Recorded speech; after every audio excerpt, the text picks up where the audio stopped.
एक बहुत ही ऑब्वियस सी बात है कि इस दुनिया में ऐसा कौन सा इंसान होगा जो सक्सेसफुल नहीं होना चाहता। सब ग्रो करना चाहते हैं, सबको खुश रहना है, लेकिन सबके लिए सक्सेस की डेफिनेशन अलग अलग हो सकती है। स्टार्टिंग में तो सबके बड़े बड़े ड्रीम्स और बड़े बड़े गोल्स होते हैं, लेकिन अपने आलस और सबकी अपनी अपनी हरामखोरी के अनुसार ये ड्रीम्स भी चेंज होते रहते हैं। सब लोग प्यूबर्टी में घुसते ही कसम खाते हैं, चारों दिशाओं, धरती और आकाश को साक्षी मानकर आज ये प्रतिज्ञा करता हूँ, खुद की कंपनी खड़ी करके सीईओ बनूंगा, एक्सेप्शनल सॉफ्टवेयर डेवलपर बन के दुनिया बदल दूंगा, बहुत बड़ा आदमी बनूंगा, एम्प्लॉयमेंट बढ़ाऊंगा, गरीबी मिटाऊंगा, देश की सेवा करूंगा। सरकारी नौकरी मिल जाए वही बहुत बड़ी बात है। चलो अब जो हुआ सो हुआ, बस अब शादी में मोटा दहेज में। दहेज छोड़ो, कम से कम लड़की तो दो यार, कोई अमीर गे आदमी ब्याह के ले जाए। You disgust me. और ऐसी विचित्र बातें और रैंडम फैक्ट्स के साथ आज मैं लेकर आया हूं एक और नया टॉपिक जिसका बेसब्री से इंतजार किसी को नहीं था। इंसेल। क्या होता है ये इंसेल? आखिर किन स्पेसिफाइड लोगों को इंसेल कहा जाता है? इंटरनेट की माने तो it refers to some self identifying male members of an online subculture. Discussions in incel forum are generally characterized by resentment, hatred, self-pity, self-doubt, self-loathing, misogyny, misanthropy, racism and a sense of entitlement to sex। अगर एक line में बोलूं तो वो लड़के लपाड़े जिनको बेचैनी से चाहिए पर इनको मिलती नहीं। क्या नहीं मिलती? क्या चाहिए उनको? इज्जत, सम्मान भावना, स्नेह भावना, मानसिक समर्थन, पिता की शाबाशी, माँ की दुआ। अबे औरतें चाहिए। You disgust me. I am sure कि आप में से कई लोग ये टर्म पहली बार सुन रहे हो, लेकिन इसका मतलब सबको पता हुआ क्योंकि इंसेल्स हमारे आसपास ही घूम रहे हैं। इसके बारे में कम लोगों ने सुना है क्योंकि ये टर्म वेस्टर्न कल्चर में काफी कॉमन है। अगर उन्हीं की माने तो वहां पर कई लोगों का कहना है कि incels are the most toxic males which are usually found on the internet. इसको कौन लड़की देगा? छी। और अगर यहाँ की माने तो वो लड़के जिन्हें अपनी महबूबा के बालों में हाथ फेरना था पर माँ बाप की उम्मीदों पर पानी फेर दिया। कुछ लोग इन्हें एक्सट्रीम इंट्रोवर्ट्स मानते हैं और कुछ लोग सेक्सुअल प्रेडेटर। बेसिकली इनका फीमेल लोग से पुराना पंगा है। अब ये शब्द वेस्ट का बीज है, इसलिए वहां के लोगों के लिए डेफिनेशंस थोड़ी अलग हैं और यहाँ के लोगों पर अलग बातें अप्लाई होती हैं। अब कोई इंसान चाहे ब्रुकलिन 99 में रहता हो या जिला गाजियाबाद में, बकचोदी सब करते हैं, तरीके अलग हैं।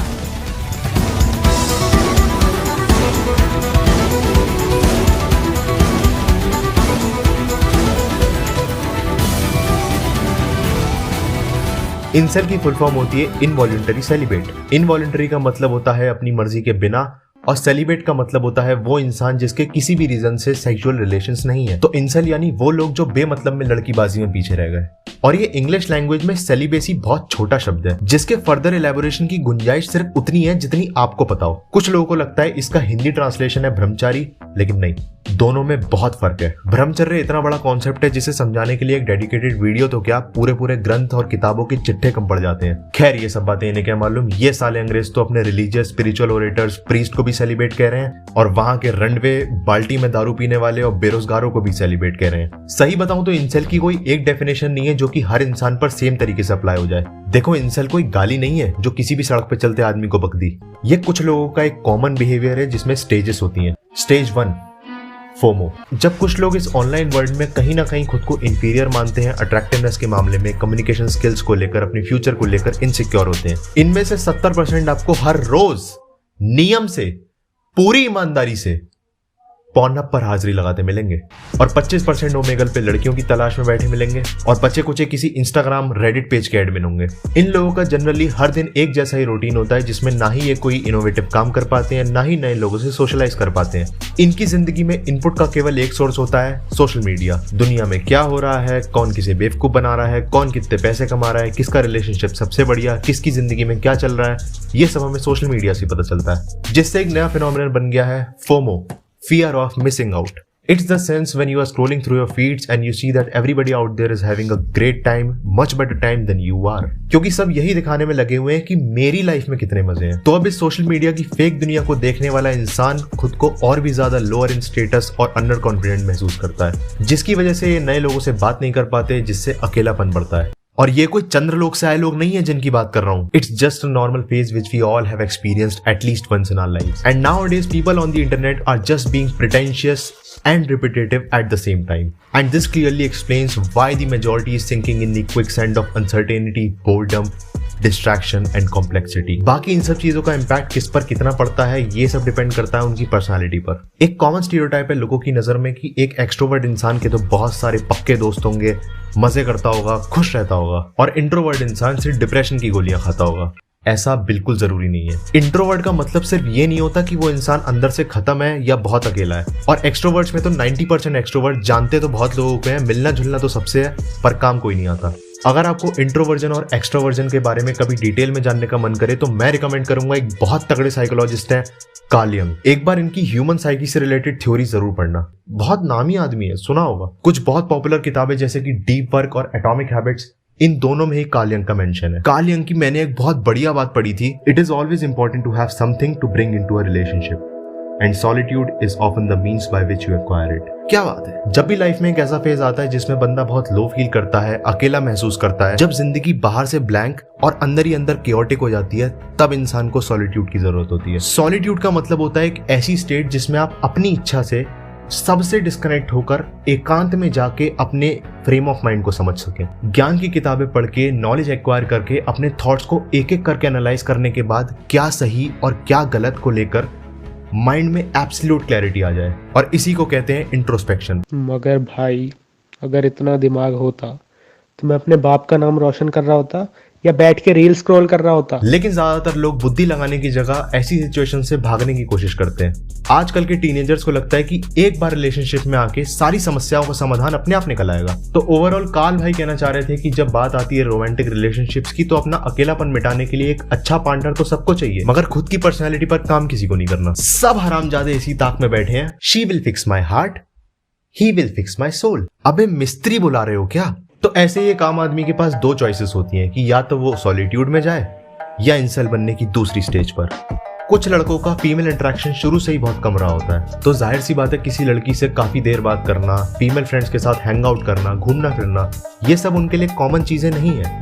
इसलिए वो कभी किसी लड़की के माइंडसेट को ठीक से समझ ही नहीं पाते। बट नेचुरली एक फीमेल पार्टनर तो उनको भी चाहिए। अब उसके इंतजार में उनके दिमाग में एक परफेक्ट लड़की की इमेज होती है, मतलब वो चाहते हैं कि उनकी फ्यूचर गर्लफ्रेंड या वाइफ ऐसी होनी चाहिए। अब वो इमेजिनरी लड़की इतनी परफेक्ट होती है कि शायद रियल लाइफ में एग्जिस्ट भी ना करती हो, क्योंकि एक लड़की भी इंसान है भाई, इम्परफेक्शंस तो होंगी सब में। लेकिन ये परफेक्ट इमेज उन्होंने 60% बनाई होती है एनिमे गर्ल्स को देखकर और 40% पॉर्न। अब इस पापी दुनिया में कहाँ ढूंढोगे अपनी वाइफू? अब बंदा अपने ख्यालों में गुम सपनों की रानी की खोज में निकला है, तो इसमें प्रॉब्लम क्या है? कोई प्रॉब्लम नहीं है।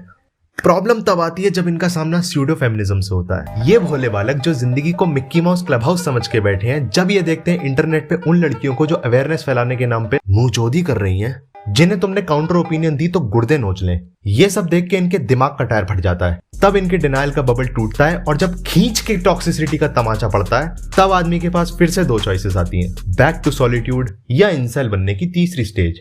टाइलर डर्डेन। तुमने देखे होंगे तुम्हारे स्कूल कोचिंग में वो लड़के जो अपना गुट बना के लड़कियों के बारे में वो गंदी बातें करते हैं जितनी बॉयज टॉयलेट में भी नहीं लिखी होती। You disgust me. यही है स्टेज 3 की शुरुआत। फिर जब बात इंटरनेट तक पहुंचती है, जिस तरह फाइट क्लब मूवी में हमारे नरेटर ने अपने माइंड में खुद से बेटर पॉसिबल फॉर्म की एक स्प्लिट पर्सनैलिटी बना ली थी, टाइलर डर्डेन। वो अंदर से कुछ और था, लेकिन टाइलर बनके वो सब काम करता था जो करने की उसमें हिम्मत नहीं थी। हाँ, तो जब इनका बबल टूटता है किसी से रिजेक्ट होने के बाद या इंटरनेट पे किसी बिगड़ी शहजादी के सुंदर सुंदर विचार सुनने के बाद, ये खुद की एक ऑनलाइन पर्सनैलिटी बनाकर फिर ये बन के निकलते हैं सोशल मीडिया पर मिसोजिनिस्ट, मेल सुप्रीमेसिस्ट, एक्सट्रीमिस्ट और रेसिस्ट। सोशल मीडिया पर दुनिया भर के मिसोजिनिस्टिक मीम्स आपको मिल जाएंगे। सोशल मीडिया पर जितना डार्क ह्यूमर है, स्पेशली फीमेल्स को लेकर, वो सब इन्हीं की देन है। लेकिन कई सारी फीमेल्स इंटरनेट पर ऐसी हैं जो कि काम ही ऐसे करती हैं कि उन पर मीम्स बने और ट्रोलिंग हो। लेकिन जैसा कि मैंने अपनी रिस्पेक्ट वाली वीडियो में बताया था कि मीम एक क्रिएटिव चीज है जिसे बनाने और देखने दोनों में मजा आता है। लेकिन कमेंट्स या इनबॉक्स में जाकर किसी को डायरेक्टली टारगेट करना कहीं से कहीं तक क्रिएटिविटी नहीं है, ये सिर्फ अननेसेसरी हेट है। अभी के इंटरनेट ट्रेंड में लोग कूल बनने के लिए मिसोजिनिस्ट बन रहे हैं। इंसेल्स की ये सब हरकतें मजाक तक तो ठीक है, लेकिन अगर ये कहानी थोड़ी सी भी लंबी चल गई तो दिमाग पर एक नेगेटिव इम्पैक्ट डाल सकती है। भाई वेस्ट में हवस का दौरा पड़ा है लॉन्डो को, बुद्धि फिर गई सबकी। वैसे तो 90% केसेस में बढ़ती उम्र और सोशलाइजिंग के साथ ये सब आइडियोलॉजीज बदलने लगती हैं, लेकिन टाइम से इस पर काम ना करने पर ये टॉक्सिक होता चला जाता है और मेंटल इशू तक बना है। वेस्टर्न कल्चर देखने में जितना कूल लगता है, उनके हाल अंदर से उतने ही खराब है। अगर आप इंसेल्स के बारे में विकिपीडिया के आर्टिकल्स पढ़ोगे तो आपको harassment of women, suicide among इंसेल्स, hyper anxiety, severe depression के बहुत सारे केसेस पढ़ने को मिलेंगे। इसलिए वेस्ट में इंसेल कल्चर को टॉक्सिक और काफी डेंजरस माना जाता है, क्योंकि वहां पर इंसेल्स ने अपना आंकड़ा खोकर क्रिमिनल एक्टिविटीज करी हैं, मर्डर्स भी हुए हैं। लेकिन आप चिंता मत करिए दोस्तों, इंडिया में 90% केसेस में इतनी लिमिट्स क्रॉस नहीं होती। उसके दो रीजंस हैं। पहला रीजन कि यहाँ पे बेचारे बड़े अंडर कॉन्फिडेंट है। दूसरा रीजन कि उनको पता है कि कुछ भी हो जाए, कैसे भी दिन चल रहे हो, टेंशन लेने की कोई बात नहीं है, क्योंकि आखिर में माँ बाप अरेंज मैरिज तो करा ही देंगे। और यहाँ पे जितने ये इंटरनेट पे टाइलर डर्डन बने बैठे हैं, ये सब कूल बनने का दिखावा है। इनकी ये पेट्रियार्की, मिसोजिनी, ये सब बकचोदी के लिए सीमित है। अगर कोई लड़की इनसे 4 बातें प्यार से कर ले तो इन चूतियों से बड़ा कोई सिंप नहीं है। और कुछ लोग तो इतने डेस्परेट हैं कि हर रोज सुसाइड हेल्पलाइन पे फोन मिलाते हैं इस उम्मीद में कि कोई लड़की फोन उठाएगी। अबे बहन के। एंड ऑब्वियसली सारे इंसेल्स टॉक्सिक नहीं होते। स्टेज 1 और स्टेज 2 तो बहुत ही कॉमन फेज है लाइफ के। And most of the men are not inherently bad people. A lot of them are just lonely and they just need some help.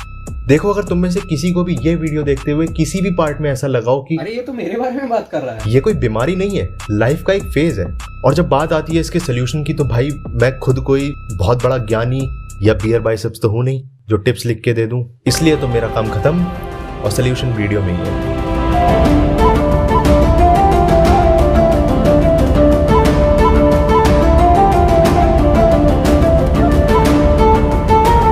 अबे बहरो, सॉलिट्यूड